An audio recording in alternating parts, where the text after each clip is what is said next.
So we're very excited to be again with you.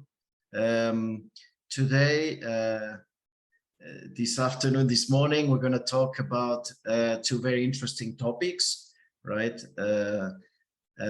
Before these two interesting topics, let me just very quickly talk about our next bootcamp, which is taking place this winter online, right? So we have chosen this time instead of in person in New York.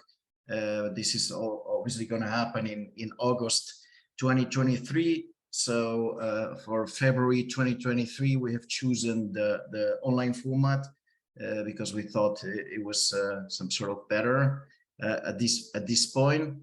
The bootcamp is taking place from the 13th to the 24th. So it's 10 days, right? But obviously not it's from February 13th to the February 24th. And we have on the faculty, as you may know, some of the, I would say, best instructors, researchers on machine learning in finance, as Matthew, right, one of the best researchers in the planet on this, Peter Kolm, Daniel Schmidt, Stefan Jansen, Gordon. There's also Igor, right? And on the program, we just have basically a tour on our main aspects of using machine learning AI algorithms in finance. Obviously, the idea is to integrate this into your quant modeling process, to your econometrics, your right, and your some sort of more traditional financial engineering. So we are seeing during these 10 days, so financial modeling. We see a lot of code. We'll have guest speakers almost every day, as Peter Kolm.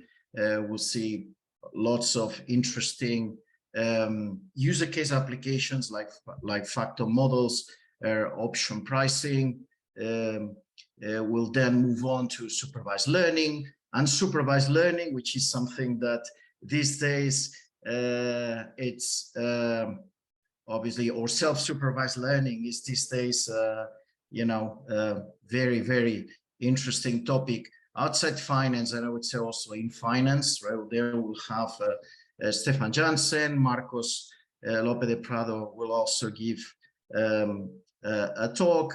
Then we'll have François Charton, who's going to talk us about deep learning for mathematics, and then we'll move on to deep learning with Stefan Jansen and Matthew Dixon. Matthew Dixon is delivering two lectures, a deep learning one and a reinforcement learning one. Then we'll have Tim Leung talking about reinforcement learning 2. Gordon Reeder is also going to give a keynote. And then we'll move on finally to NLP. So I'll give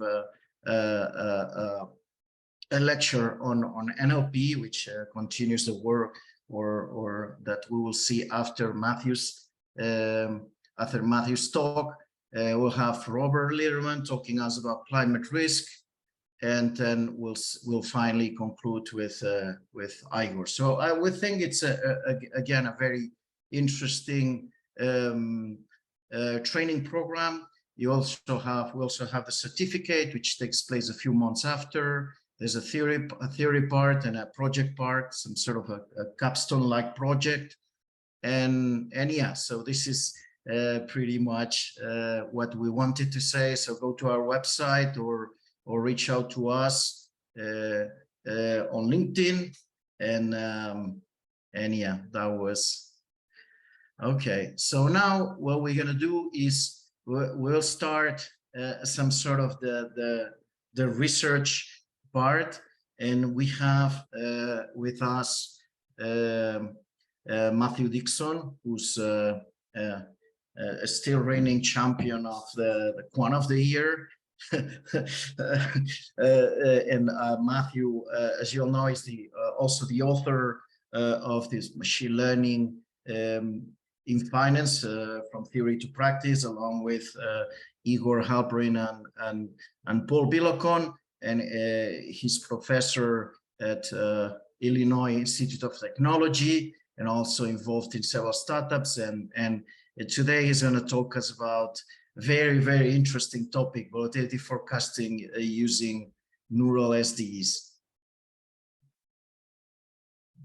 Well, thanks very much for the introduction, Miguel, and welcome everyone. I'm just going to share my screen here and we'll get started. So hopefully you can see the slides. Yes, we do. Okay, great. So much of this talk is going to be about sort of ideas as much as, probably more than results. This is work in progress. It's joint work with my postdoc, Xuan Yi. And I think we're going to start by looking at some more general concerns or interests with financial modeling and deep learning. And I think, since we've started looking at applying machine learning to finance, I mean, you could argue that machine learning has been applied to finance for several decades, of course. But really in the last 7 or 8 years, it's gained a lot of momentum. One area that has been quite an interesting development, which I think is quite, it's certainly not unique to finance, but it's called physics-informed machine learning. And finance provides an example of that, where there are particular constraints, problem-specific criteria that are needed in order for the method to work. And it really doesn't make sense sometimes just to apply the standard off-the-shelf supervised learning machinery when there are essentially all sorts of problems that with questions like arbitrage.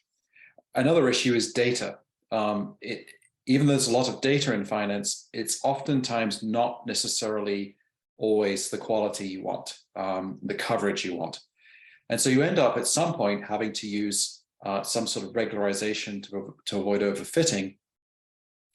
And then the question becomes, well, why do this when you could use a model to essentially regularize and combine it with neural networks? So that's really the theme of this presentation more than anything, is about model-based deep learning, where we try to, as Miguel was mentioning, try to use our knowledge of econometrics or quantitative finance to help us out, especially where the data coverage is poor. Machine learning may not necessarily be able to provide answers in those sort of regions of the surface, for example. And so it takes some getting used to. It's a different way of thinking about machine learning, but I think it's a sort of a hybrid approach of old and new. Classical quant finance and machine learning, I think, is a powerful combination. And so in risk, for example, another challenge is it's not just a question of predicting one step ahead. Once you've learned a relationship between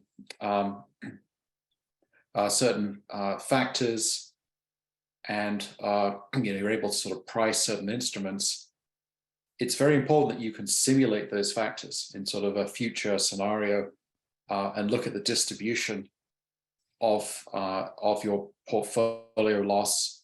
And that's commonly used. In fact, that's required by banks to do that on the 10-day horizon.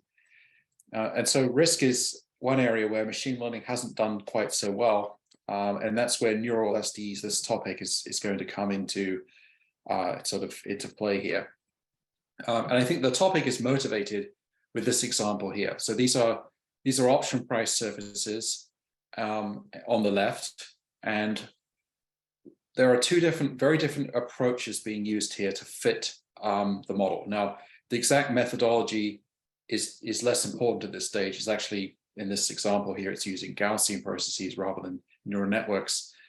But there's an important lesson that we learned from this research, and that if you are trying to fit a surface to some data, which is generally very clustered around the near the money contract and at the shorter maturities. You can see the distribution of the data is very poor as you move away to the higher strike values of the longer maturities.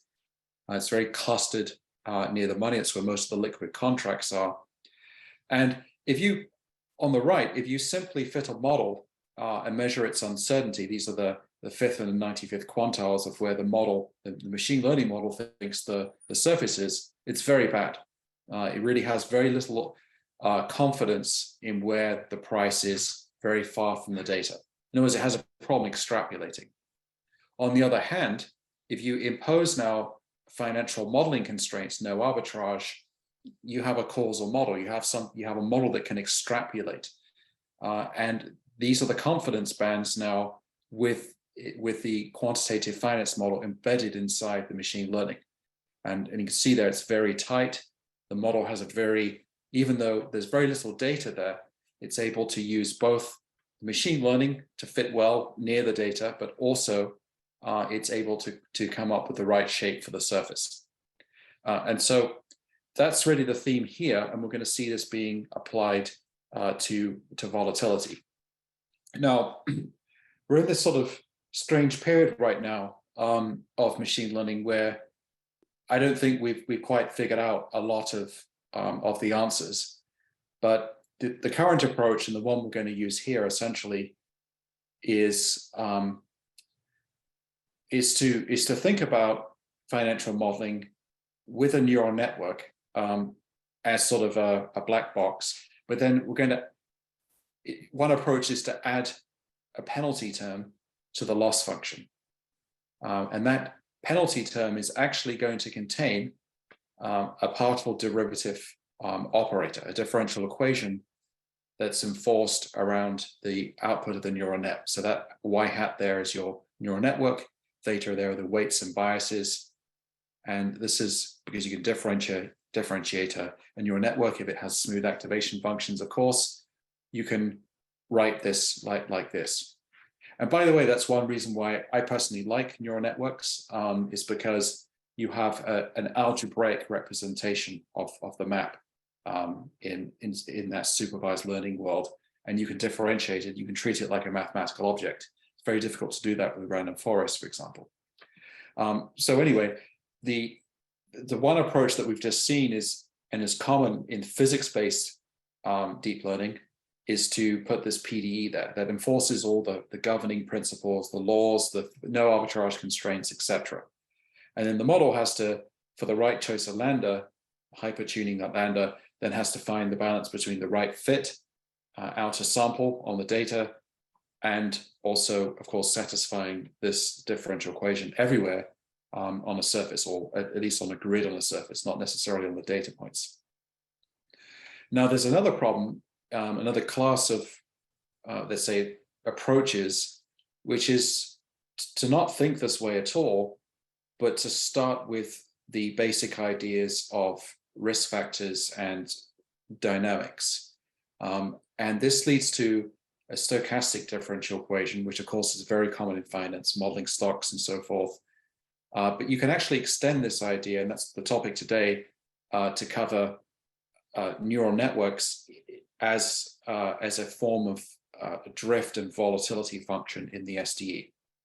And we're going to apply that to spot volatility forecasting, that is volatility of underlying, but we're going to use all of the core price surface information, or at least all the liquid core price surface information we have in a no arbitrage framework. So we're taking all the core prices, we're trying to extract some meaningful signal for the underlying volatility. This is a very different approach to simply just looking at the historical returns of the stock or the index. That's one different idea, but there's a lot more information in the core price surface. And moreover, that core price surface is actually forward-looking. The market is actually predicting for you what the stock price is going to be. That's what options are, essentially. They're, a bet on the future. So why not use that market information, all of it, to derive our volatility forecasts? So that's the sort of idea here. And it makes a lot of sense from a sort of option pricing theory However, traditionally, the way that volatility forecasts work, or volatility estimates like VIX, they will typically pick a small number of contracts which are in the money or out of the money, and there's a bias in choosing those contracts. And so what we're going to do is not use any sort of heuristics to pick the contracts, simply going to use the entire surface and project it down into a lower dimensional space, a latent factor space. But this problem of spot volatility forecasting is a big problem across many, many areas, of course, whether you're trying investment management, risk management, monetary policy, security valuation. It's one of the most overarching topics. You always want to try and, if you can, hedge yourself, from Vega, your exposure to Vega, for example. And there are many options trading strategies that try to essentially hedge yourself against volatility. Now, the main ideas behind this talk actually come from a different talk that I've given, and I'm just going to spend a little bit of time on that because I think it's insightful. Where do you get the no arbitrage constraints from in the first place? Well, they actually come from the Dupire equation. Bruno Dupire is a very well-known quantity who's at Bloomberg, and he developed the Dupire equation, I think, in the 1990s, that tells you basically, as an inverse problem, how you can relate the variance, that is the local volatility, to the derivatives of the core prices. So that there are your prices, and there are your that they're put prices are core prices, and there's your second derivative. And both of these have to be positive, and that gives rise to your constraints. Working with prices can be really tricky, especially when you're out of the money. And so Jim Gatherall, another very famous professor in quant, developed a map essentially from implied volatilities to local volatility. And then you work with the implied volatility surface, which is much more nicely scaled, and you can get similar constraints. You end up essentially, if you look thinking about prices anyway, you've got a constraint with respect to the moneyness. It's this convexity effect you see there. And there's also a monotonicity constraint with respect to maturity, which is a little harder to see, but it's there. So these are two shape constraints that are very important in option pricing, and are known as the butterfly constraint. That's the convexity constraint, and the calendar spread constraint. Both shape constraints, a convexity and a monotonicity constraint. If you ignore these, like I said, and say, well, I don't, I think this is ridiculous, machine learning shouldn't be that hard, you'll get results like this. The model will just be completely unable to know what to do away from the data. If you had nice data coverage, you probably wouldn't need this. So it's worth me saying that again, because it's tricky. And one of the most important lessons I learned before we get into neuro SDEs is the following. If you just look at the outer sample MSEs, so let's take a look at this neural network approach we're using here, and you look at the actual error that's in parentheses rather than percentage, it's actually worse than using a non-machine learning based method, the SSVI developed by Gatherall. So it's a parametric approach. It doesn't use machine learning. It actually does better. You see the error there out of sample 2.892 compared to 2.966. It's actually very disappointing. But then you realize that this is only a snapshot of what's going on at the data, at the test data. What about all the rest of the surface? You don't see that in the MSE result. And the problem is that if you start back testing the entire surface, plug it into an SDE, simulate sample from anywhere on the surface, all of a sudden you've got huge problems with these other methods, because you're ignoring parts of the surface which become very volatile or spiky, and the machine learning method is able to impose some nice constraints and keep it much better conditioned. So the important lesson here, probably the most important lesson I've ever learned, is the following: that just looking at outer sample performance based on MSEs, when you have very poor data coverage, can be very misleading. And you really need to look at a whole suite of methods, Monte Carlo backtesting, for example, finite difference backtesting, where you're really sampling across the entire fitted surface and seeing how well that fitted surface does in a sort of modeling framework. Does it give me the right prices once I plug my learned volatility surface into my model? And so the point is that we have to be very careful with coming to conclusions, based on a few data points. There's a very famous saying by a French mathematician, I think: give me 3 data points and I'll draw you an elephant. I mean, you can pretty much do anything when you have so few data points. And so we have to be very careful with that. And that's sort of one major takeaway. So the work we're going to see today is based on the last reference here, and has been quite a bit of work trying to model options and machine learning together. Someone's even tried to change the cell or the network, the gate inside the neural network, to enforce the shape constraints and put the mathematical logic inside the gate of the network, which I think is very exciting, but it's rather difficult read and not very convincing in my view at that stage, but it's a good idea. Okay, so the neural SDE is really a very simple idea in concept. You have your underlying price equation, you have your drift function, and you'll have your volatility function. And these are functions of some latent factors, which are the result of projecting the core price surface onto a small number. So you might have hundreds of core prices. You may only have 2 or 3 of these latent factors. Now, we're going to see that it's more than just using PCA. That's essentially what the work of Sam Cohen and Chris Reisinger, this paper here, and Wang show. Here, what's interesting is that we're specifying dynamics for both the underlying with a machine learning based mean function and sigma function, but also the latent factor is going to evolve too. And this is going to be very useful for risk, because we can model this latent factor once we've fitted it, and then we can evaluate what the stock price is, and we can also evaluate what the volatility is. We know the volatility function, therefore we know what the volatility is. And you can't just sort of fit this without thinking about no arbitrage. And what they do in their paper, this paper I keep going back to, the arbitrage-free neural SDE market model, is they write those no arbitrage constraints you just saw in a sort of matrix way, in a sort of linear algebra sort of projection-based approach. And rather than trying to sort of tack it on as a Lagrange multiplier and sort of hope that your constraints are met, they actually enforce it during the fitting. They require that essentially these parameters, when you're fitting these parameters here, these functions, they satisfy some constraints during the projection.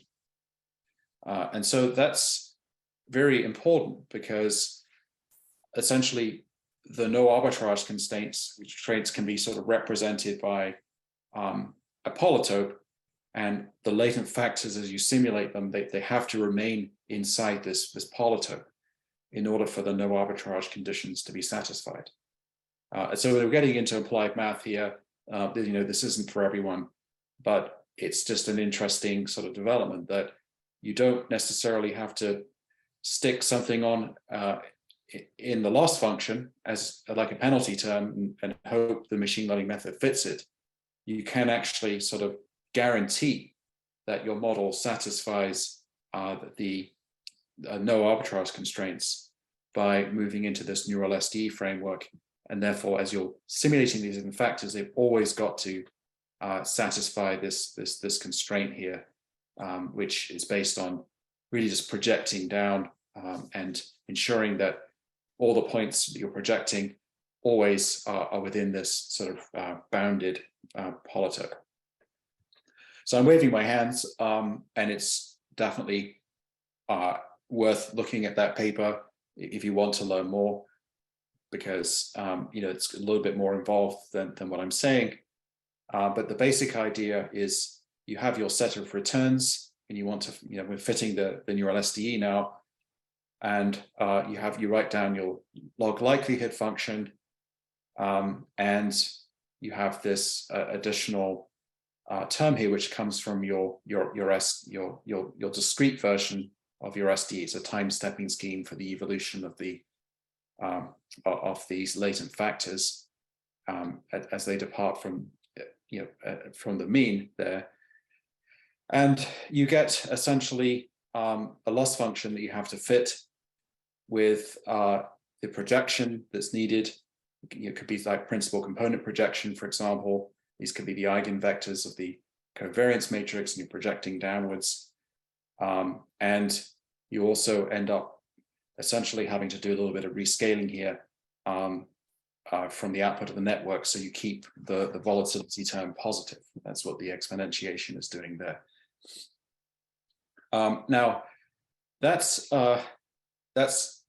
about how you fit the neural SDE based on this loss function. Your data are your returns data, but also you also have the call prices, which are being essentially extracted and projected down to give you these latent factors. So it's a little maybe hard to see here, but there's actually two sources of data. You've got your returns, and these latent factors have come from a projection from the actual core price surface. Now, one of the most interesting developments, I think, is not autoencoders. I'm actually not a fan of autoencoders because the results are not interpretable. You end up essentially with projecting and getting this bottleneck architecture, but your decompressed hidden states are not orthogonal to each other, and it's really difficult to understand and how and interpret those. They may reduce the reconstruction error compared to PCA, but you end up with factors which are difficult to interpret. Also, autoencoders are not supervised in the sense that they're not using a different conditioning information in the Ys, and then using that conditioning information to find a projection. It's purely based on essentially semi-supervised or unsupervised learning approach, where you're trying to get the neural network to map itself, essentially construct an identity map. What we're going to see here is, as we're projecting the core price surface now, we're actually going to use information about the future returns as we're projecting the core price surface. So remember, our goal here is to predict volatility. And we're going to predict volatility by actually projecting the part of the core surface which is relevant to the returns, the stock returns. So essentially, I'm using a statistical model, a PLS regression, which projects Y, the output, onto a latent factor space, and it takes the input X, and it also projects that onto a lower latent factor space. So in this case, X is not the same as the notation of the previous slide. This is now canonical coordinates, Y and X canonical variables. Project X down into lower dimensional space. X are now your core prices. Okay, we're going to project down into low dimensional space. The PLS method also has the ability to project Y. In our case, Y is just going to be the stock returns. So we actually don't need this bit. We just need the P part, which is fine. It's a univariant version of it. But we're going to use the conditioning information as part of the projection. This is very different from PCA, which does not use Y as it's projecting a high dimensional X down to a low dimensional representation. So Y is going to be our stock returns, X is going to be our core prices. And we want to find the relevant lower dimensional representation of that core price surface, which is useful for predicting returns or volatility. Okay, so that's what we're doing, and there's of course a linear regression in this reduced space, which can actually be, we'll see in a moment, you can use machine learning there as well. So the basic idea is really to maximize the covariance, or if you rescale X and Y, maximize the correlation between X and Y. So if you have X as being your core prices, a surface, maybe 100 contracts observed over time. So each day you have a snapshot of the entire surface. You might have 200 days of surfaces. You have Y is your returns, and you're trying to maximize by choosing appropriate directions or loadings, which are the singular vectors of X transpose Y. You effectively can find a way to maximize the covariance between X and Y, which is what you want to do when you're doing some sort of prediction. And with one slight addition of using deep learning in this projected space, so there's deep learning in multiple places in this model, in the neural SDE part, but also in the projection to get the latent factors in the first place. So you can use deep learning there just to capture some non-linearity as well, which is what we do. Okay, so as an aside here as well, when you're using PLS, you get additional diagnostic information, and you choose the number of latent factors by cross-validation, and you can actually, you get for free the shrinkage factors, which tell you about the relevance of your conditioning information, that is the Y, in finding these latent factors. And if at any point any of these latent factors move above 1, then you've not wasted your time using PLS.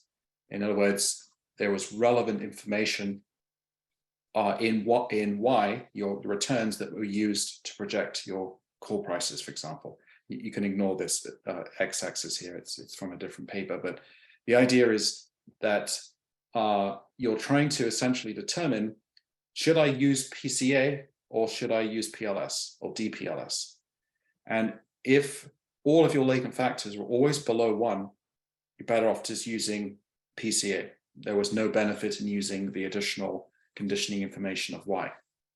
So it's quite a nice setup, because it guides you through. You don't have to sort of guess based on empirical results. You actually get diagnostics that can tell you whether you actually where it's justified using the PLS. Okay, so as I mentioned before, we're trying to at all times fit the neural network, the SDE that is, and we have these volatility, and we have these two terms here. Remember, these are the output from a neural network, the mu and the sigma. So you have a network, and then you have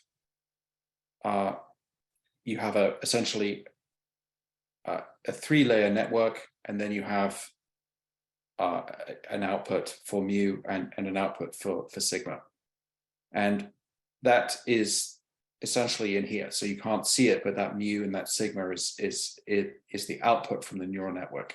So it has weights that you're trying to that are there. And so this is what you're actually trying to maximize now, or minimize. Okay, it's not your usual Gauss error on the output. You're now trying to maximize this, because of course this comes from the SDE.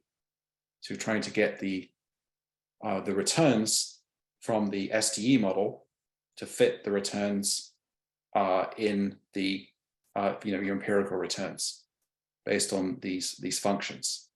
So you're really you're taking an argmax of the loss function with respect to some weights and biases which are inside this mu and this sigma. These are the net. This is the network, and so that's why it's. So if you go back, for example, to the actual model, this is what we're trying to fit to the data. Remember, the returns are just the log of the stock at the next period over the stock at the current period. If you discretize this in time stepping, then all you need to do then is fit this model, but the mu and the sigma is given by a neural network mapping the latent factors to the stocks. You get your latent factors first, then you fit this neural SDE, this loss function, and find what these functions are. Okay, so let's move on to the results. And these are sort of early results, still a lot of work to be done here. But the first thing we can do is we can look at the in-sample error from the mean squared error. And this is now mean squared error on the returns data, not on the core data. Remember that the framework has ensured no arbitrage is satisfied. If you were to now price the options using that SDE, you would get a no arbitrage surface from that SDE. That's what we're doing. That's what's happened here as a result of projecting the X's. And so as we go back to the results here, we're looking, these are the returns against over time. You see there's a lot of volatility here. I think one of the dates there is around 2000, just shot, middle of 2008 or something, where of course there was a major global crisis, the Lehman meltdown. And if you can see going from using DPLS or PLS to DPLS to do the projection, instead of just PCA with 2 components or PCA with 3 components, you get better, you get in-sample error, of course, but that's just in-sample. We don't outer sample. The results are still better than using PCA. So we're using that conditioning information. We're able to essentially improve the prediction by using DPLS inside this neural SDE approach. Now, I'm not comparing with other volatility approaches like GARCH, that's to come later, which just uses the historical returns. We're trying to be as objective as possible about using the entire core price surface to predict the volatility. And right now we're just doing next day volatility, but of course with that SDE model, you can simulate out to how many time steps you want. You have a dynamic model now. And you can get your entire distribution because you have a volatility function. So it's really what you need in finance.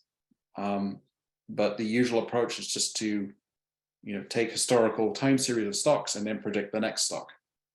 But that's problematic because you don't have any pricing no arbitrage sort of framework there. How do you know that you've not got no arbitrage, for example, in your model?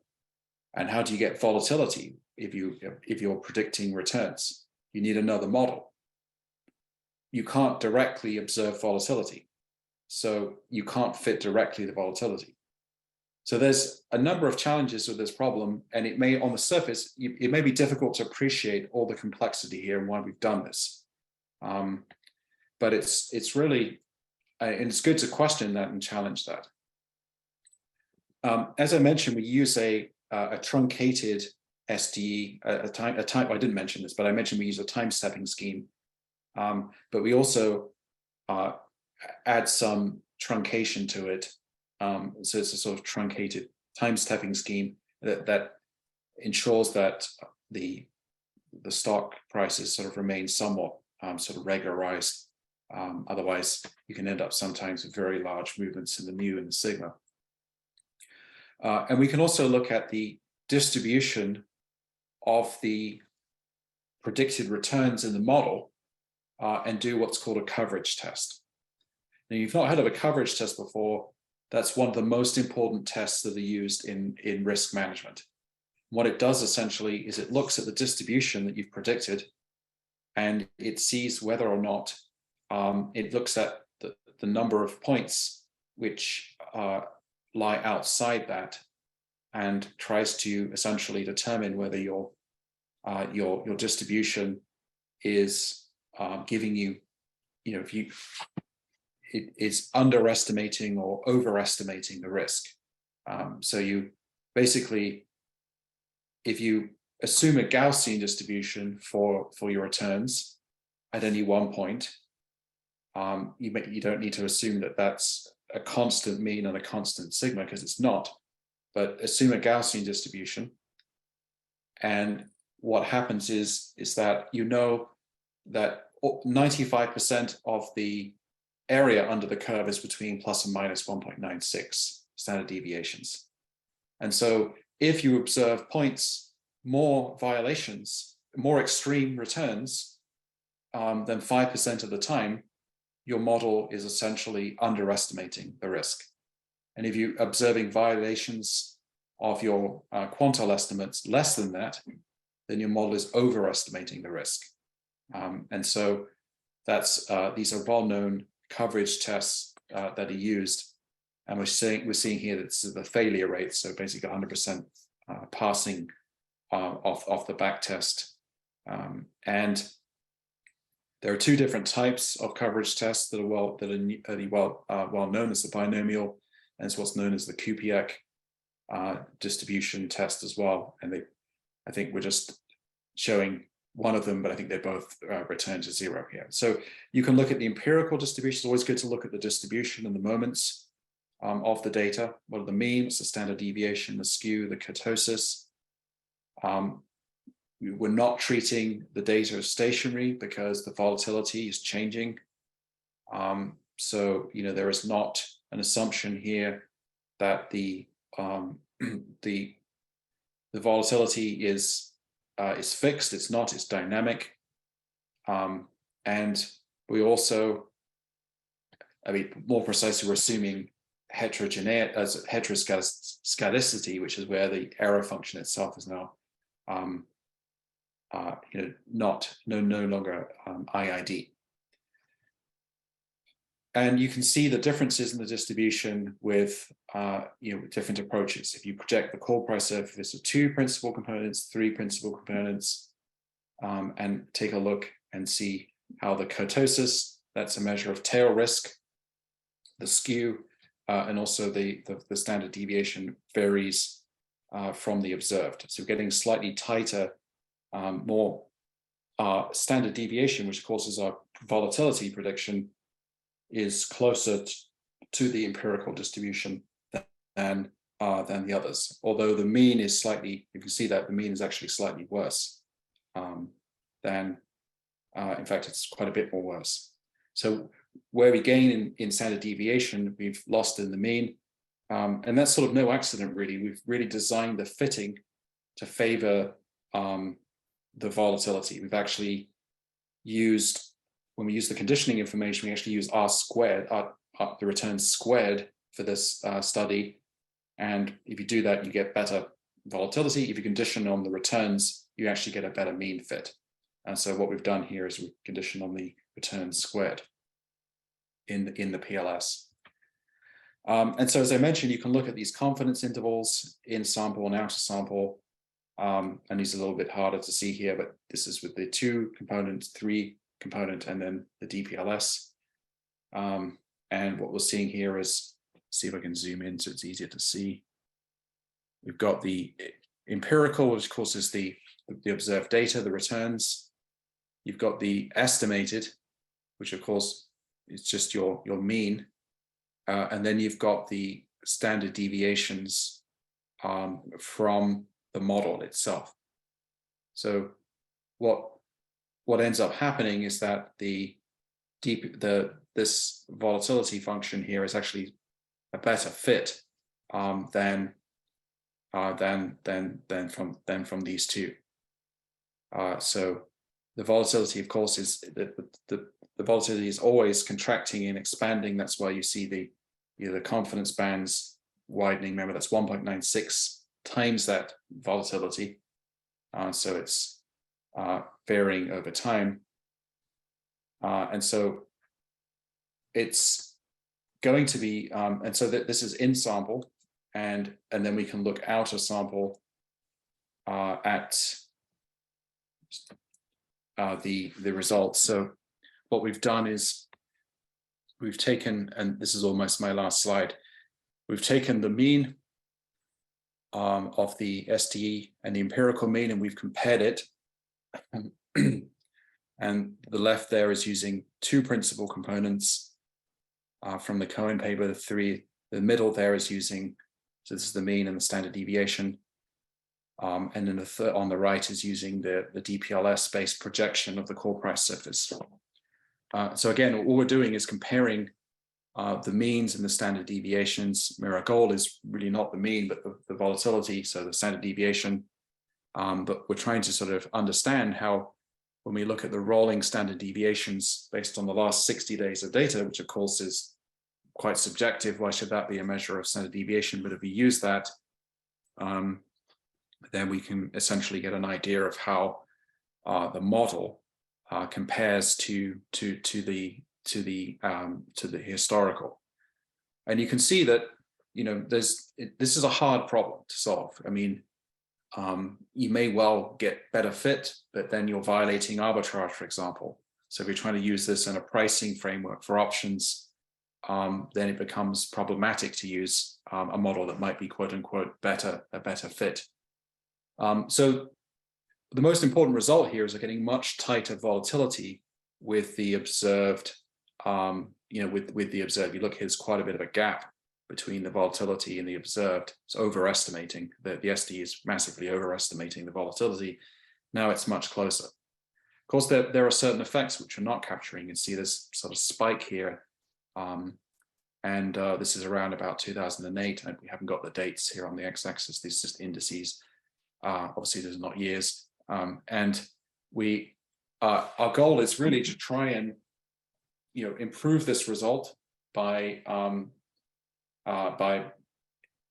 exploring better ways of training the models, exploring better architectures, maybe using recurrent networks and not just using the instantaneous latent factors, but also the historical latent factors. So turning this in sort of a non-Markovian type of model with recurrent neural networks or LSTMs.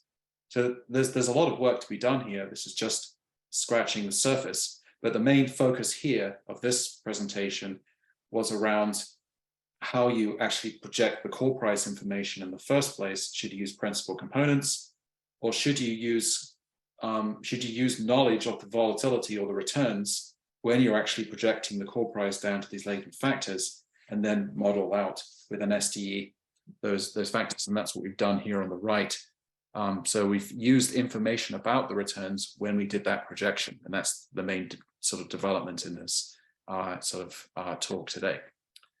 So stepping back, model-based approaches to deep learning are starting to emerge, everywhere. If you look in areas of scientific computing, physics-based machine learning is probably the most popular topic now. You can't model everything with deep learning. You've got interpretability problems. You don't have a causal model with deep learning. Physics-based models are causal. You can change one parameter. You know how it's going to. It's a law. It's like the laws of physics. Newton's law of gravitation or mechanics. The second law of F equals ma.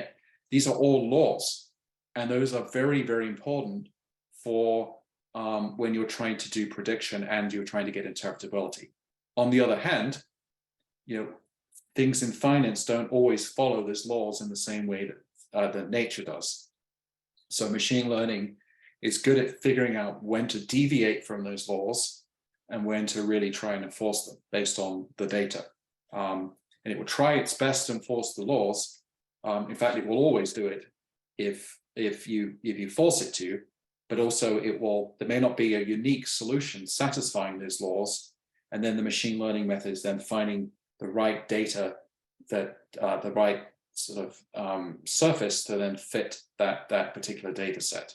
So that, if there was just one surface that satisfied the law, it wouldn't be a very interesting problem. But the problem is often an infinite number of surfaces that satisfy that no arbitrage surface. And then you're just finding the one that best fits the data. So it's a very complex topic. Options are much more complicated than just sort of training on the spot. But this is where machine learning is proven, in my view, to be a very important tool when you use it with other tools in quantitative finance. It's not just a one-shot wonder. You don't want to be a one-trick pony and just know one set of tools. Very important to try and understand, use different tools. We've applied a neural SDE approach using conditioning information. I didn't show results, but we also applied a Bayesian model to get the volatility and rather than using the 6-day look back at the empirical volatility from a Bayesian model.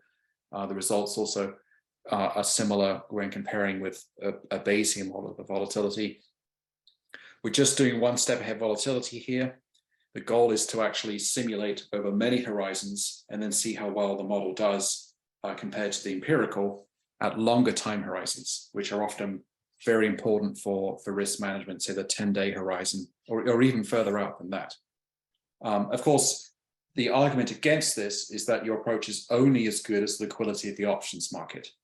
And if we've been careful to use liquid options here, but of course, if you can't do this for every single stock or index, not so much indices, but for stocks, because you may not have a liquid enough option service. So that's the sort of the caveat here with this approach. And there are some papers if you want to look into it more. A paper about deep partial least squares is on archive, about Bayesian deep learning, Bayesian deep financial factor modeling is coming out in a book. We have a paper about describing the local vol surface and machine learning using option pricing and no arbitrage. That's what you saw in the beginning of the talk. That comes from these two papers. And then there's an earlier talk about deep learning and factor-based modeling. Here, this is the factor-based modeling in this talk, although the factors are statistical latent factors as opposed to fundamental factors, so slightly different topic, right? Quite a bit different topic, but many of the ideas for DPLS came from this work as well. So this work is really just a sort of crucible of different ideas, and hopefully something comes of it. So thanks for your time, and happy to answer any questions. Okay, excellent. Questions?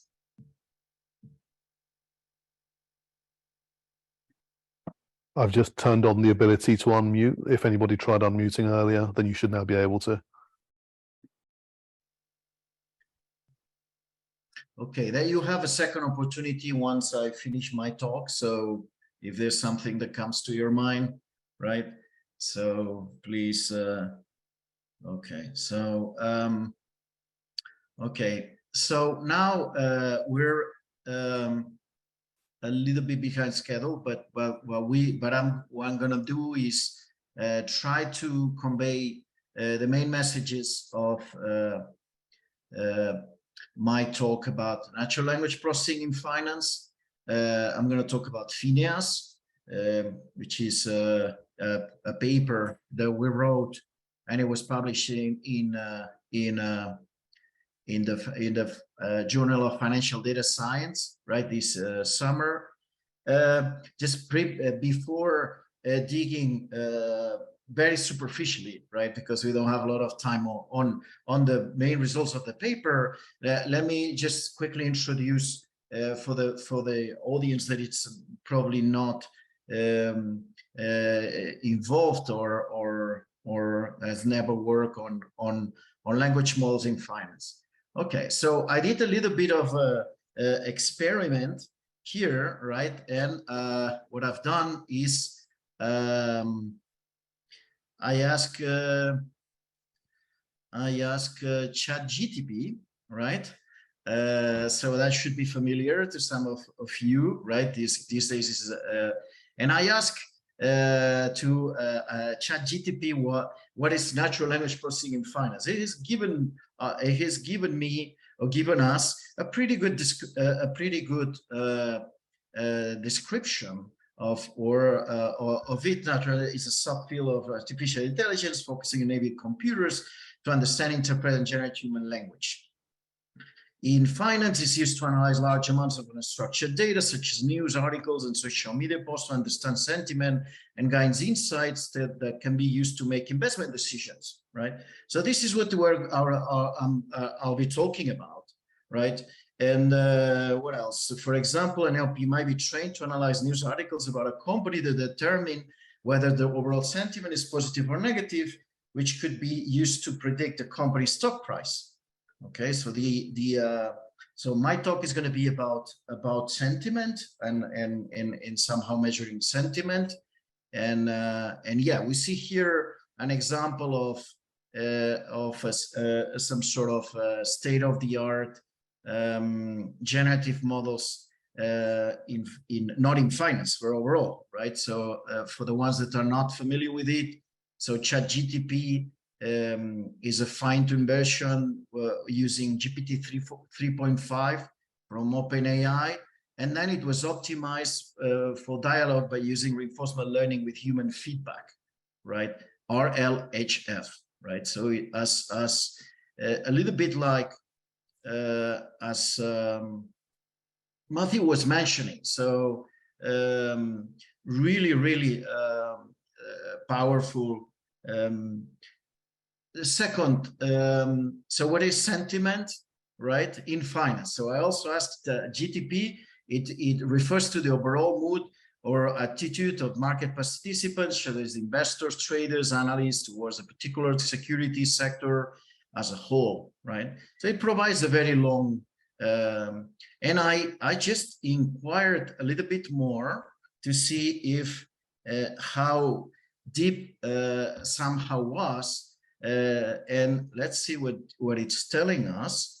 So how difficult is it to measure financial sentiment? It has provided a pretty accurate description. So measuring financial sentiment can be difficult for several reasons. First is subjective, right? We do agree with that. So two CFAs reading an article or three CFAs might disagree about the sentiment as to whether this is a 0.6 sentiment or minus 0.6 and so on. Investors might have different views on the stock market. Second, sentiment can change quickly and often making difficult to track in real time. And there are many different methods. Overall, is a challenging task.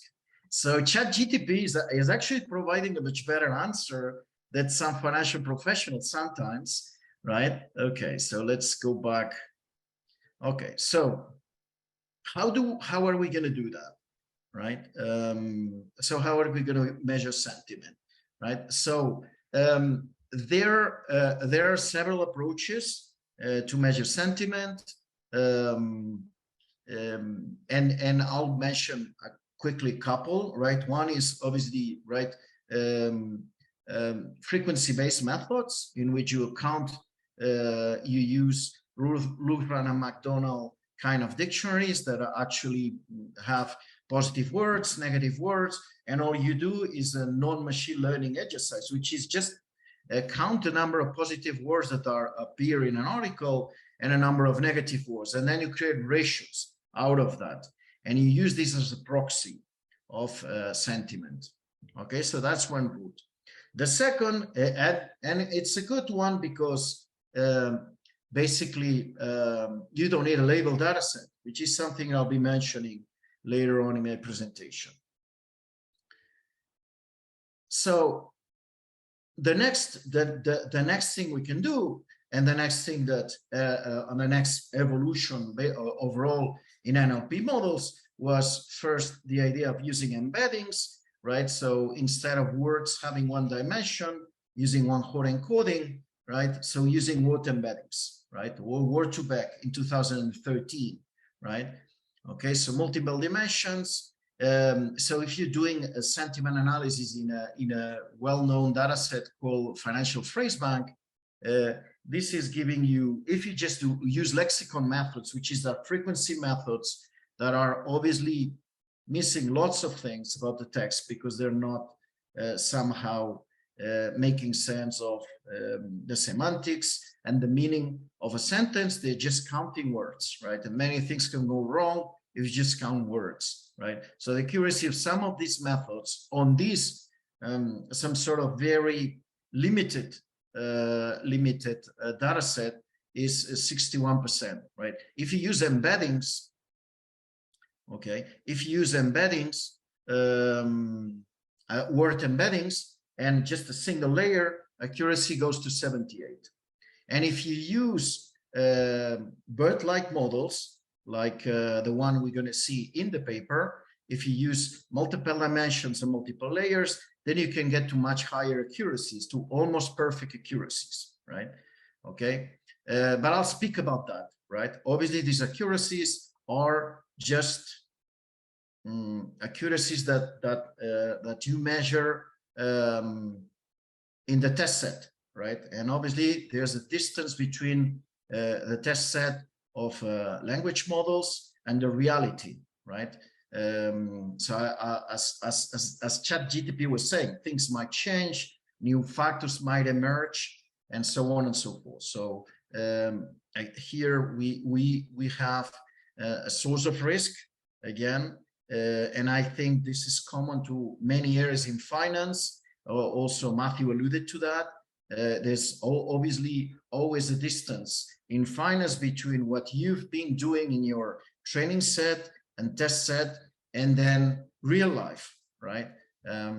Okay, because of many reasons, right? So that's a disclaimer, right? But that's a very important one, right? Okay, so why using deep learning, right? So this is taken from Stanford. So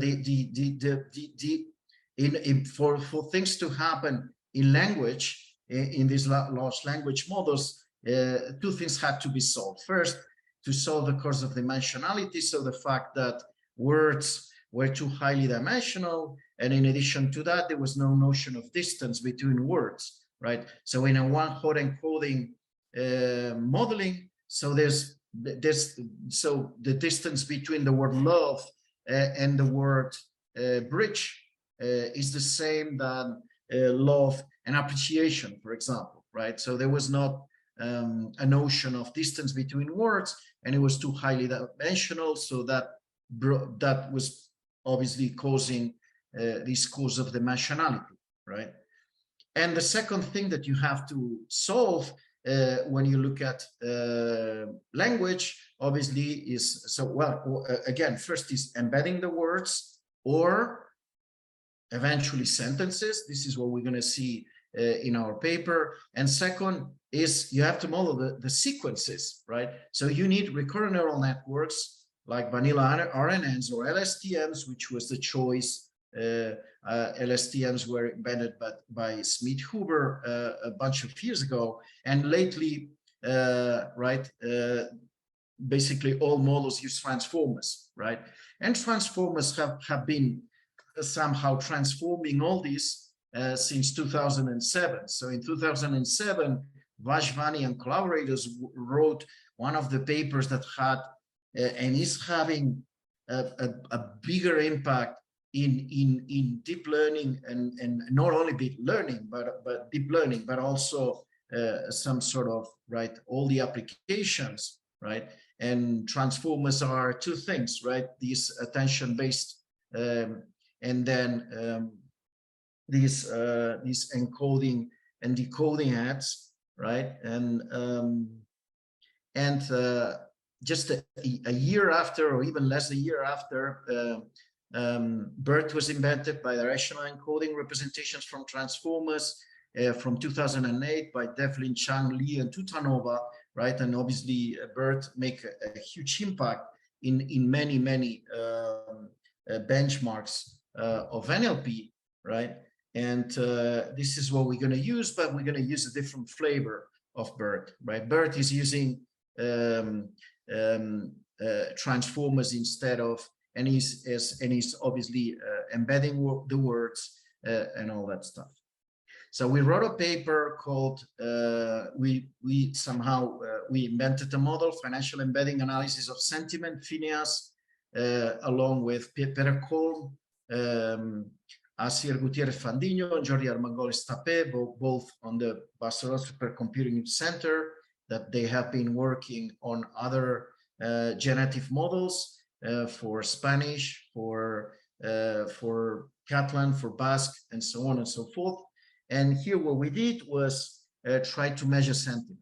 And in order to do that, we will be using a different version of BERT, which is a different approach actually from BERT, which from the initial models, which is instead of embedding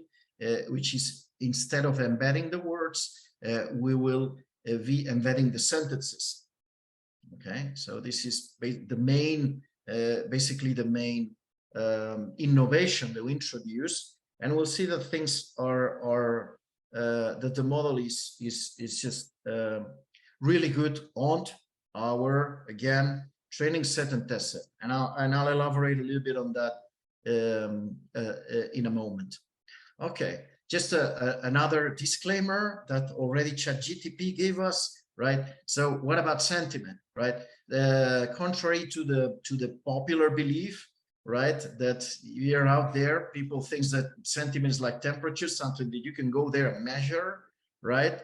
And you have a precision and so on. But sentiment is a very difficult task because it's very contextual. It depends on the references. It's really, it might be very imbalanced, right? For example, a typical example is telcos, or we might have other examples, like, for example, when you look at entities and you ask the model, what is the sentiment of Volkswagen, right? Okay, so what are the thoughts in the audience? What do you think the model is telling us is if we ask about the sentiment on Volkswagen, for example? Anybody wants to try?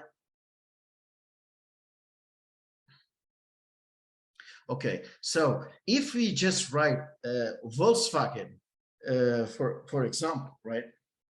So the sentiment, the absolute sentiment of Volkswagen is negative, right? And this is because of the diesel scandal, right?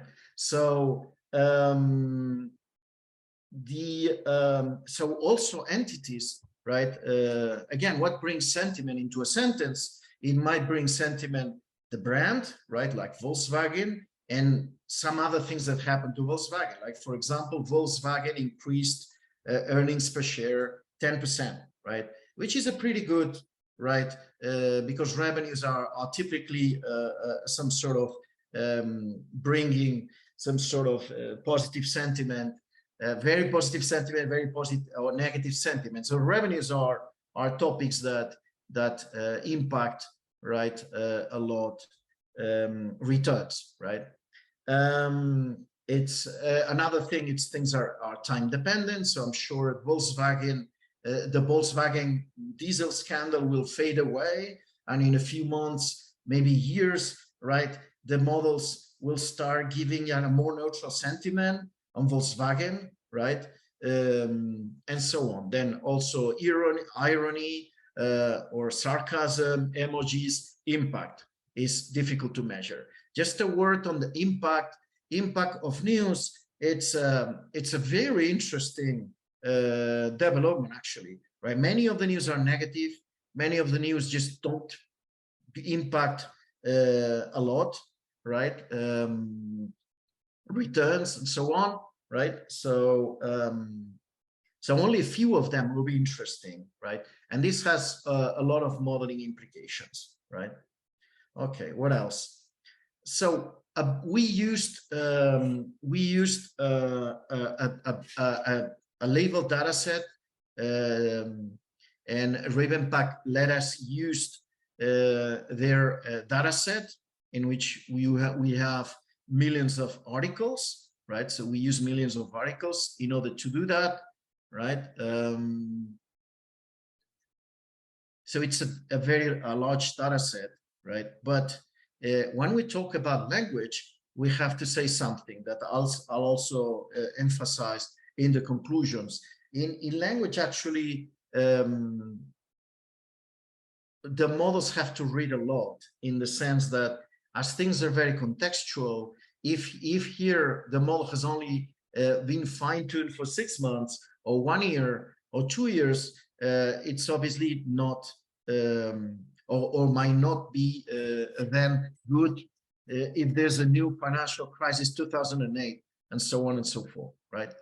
So yeah, the language models have to actually need and consume lots of data, because they have to learn context.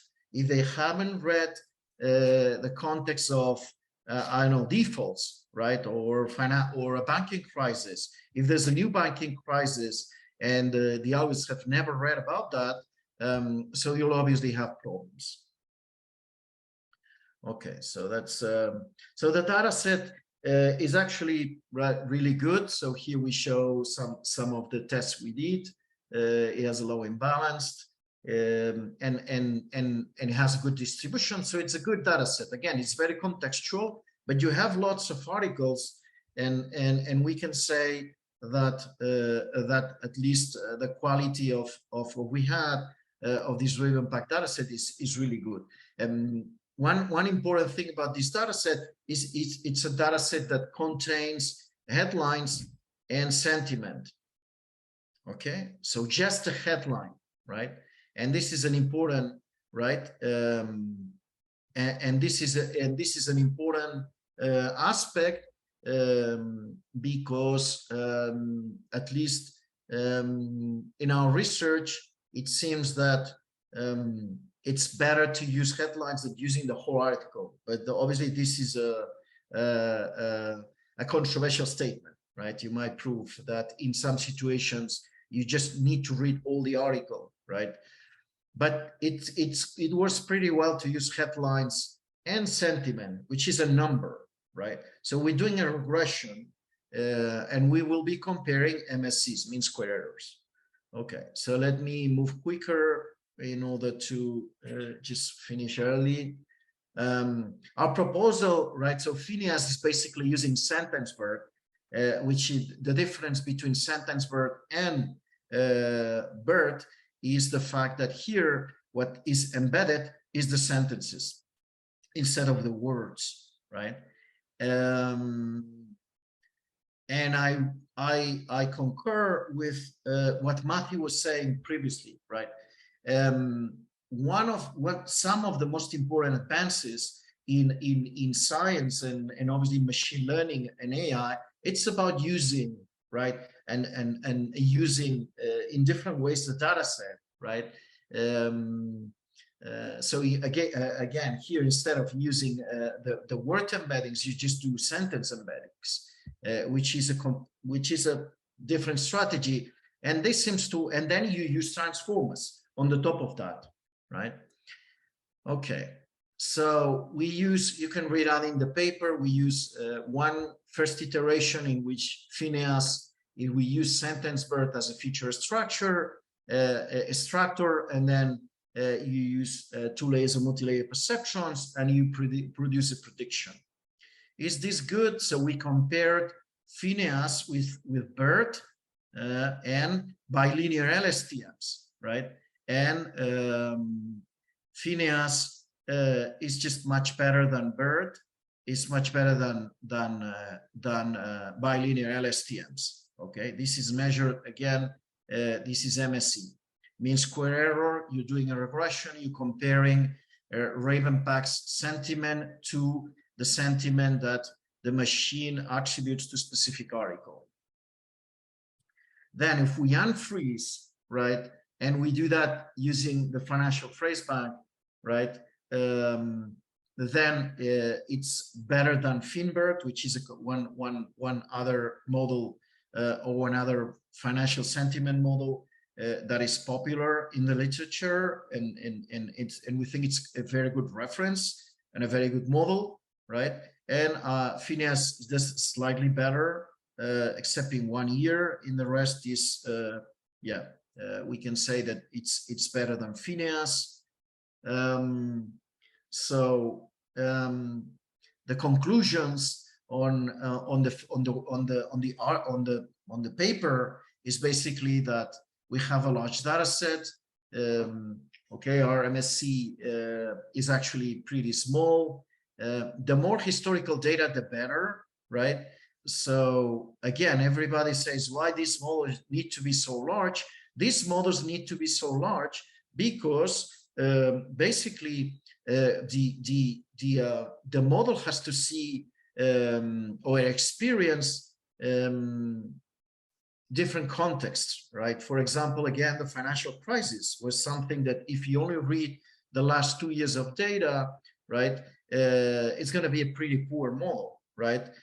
Except obviously if the same conditions continue for the coming months, right? Okay, now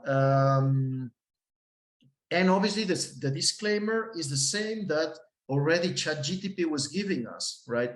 And are the same disclaimers that that we can bring on the table when we look at other models, right? For example, a factor model, right, wasn't working well when the pandemic was coming, because all of a sudden there was a new risk factor. The factor model has never seen something similar, right? And chances are that that your traditional model, a factor model, wasn't working well if the conditions are changed. So language model is not different, right? If the pandemic comes, the model has never seen, has never read about a pandemic. Obviously, it knows what pandemic means, but at the beginning, it hasn't built, right, the intuition on if the pandemic is good for airlines or is good for healthcare companies, and so on and so forth, right? So the conclusion about and the work we're actually doing, it's about enhancing and building a more powerful generative model, right? That it's basically the engine, right, of then doing a regression and measuring sentiment. And we think that while these models are not perfect, while these models might fail in a variety of situations, just that if we combine these models with somehow human supervision from some sort of human portfolio managers that might at some point say, okay, so this is a different situation. Maybe the model will not be able to understand this new situation that has emerged, right? Okay. But if the context doesn't change, certainly the model shows very impressive results in line with other developments on these NLP deep learning based models that are doing this wonderful job, as we saw with ChatGPT on writing text, right? I would say wonderfully, right? And again, these things are not perfect in the sense that some people say they do not do arithmetics, they can't learn arithmetics and so on. But for this specific problem of sentiment, we think that they're a good choice, right, in order to you know, enhance your sentiment indicators, right? So I think okay, so I think this is all I wanted to say, right? Questions? Any questions about the or the obviously about the bootcamp or about the AIFI?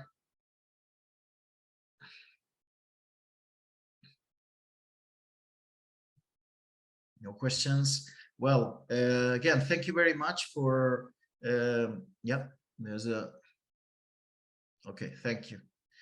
So yeah, thank you very much for joining our webinar. I hope that you find it interesting. I think these are two really interesting and timely topics, right? So volatility forecasting using neural SDEs, and then we've talked about one of the papers, a paper that was published in the Journal of Financial Data Science about financial sentiment, right? FINEAS, financial embedding analysis of sentiment. So if there's no questions, so we will conclude here. Again, thank you very much. I hope that we will see you in the bootcamp or in the future webinars. We're planning to do more webinars next year in 2023, and thank you very much. Yes, there's a question. Submit. You can speak up, for example, or write it down.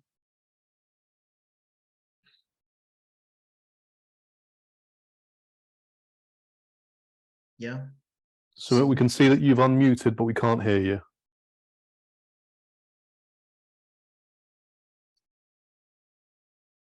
Submit. Can you want to ask a question? Yeah. I think. Let me try. Hello, can you hear me? Yes, we can. Yes, yes. Yes. Hi, my name is Sumit. I have a question to Professor Dixon. So in general, actually, hello?